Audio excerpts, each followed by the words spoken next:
Ek is Carly van Lavelder en ons sit hier met Kurt Darren en sy kleindogtertjie Kara en sy vrou Donay wat vandag verjaar. Baie welkom julle en Kurt, is daar 'n spesiale boodskap wat ek graag vir Donay wil gee vir haar verjaarsdag vandag? Wel, ek dink dit is awesome dat sy haar verjaarsdag hier in die bos kan spandeer saam met my. En ek wil vir in die bos self sê, want die feeskomitee het gesê, jou vrou kom saam hierdie jaar. Ons gaan mooi vir haar sorg en hulle het. So baie dankie aan hulle. En Donay, wanneer kom julle tweede kleintjie? Dit is nou 'n seentjie. Het hy al 'n naam? Okay. Nou wanneer is hy op pad? Oktober. Okay. En is dit jou eerste jaar by in die bos? Nee, ek kom al jare. Ons is amper 12 jaar saam, so ek was al 'n hele paar keer en elke keer oor my verjaarsdag, so dis lekker. Want dit val elke keer hierdie tyd van die jaar. Okay.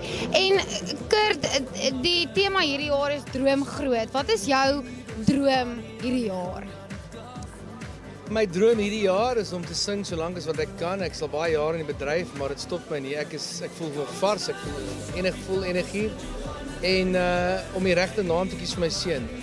Vir jou pa, ek hoop is 'n rugby speler se naam.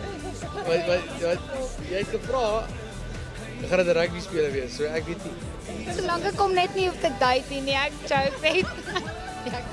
Okay, maar baie dankie dat julle met ons gesels het.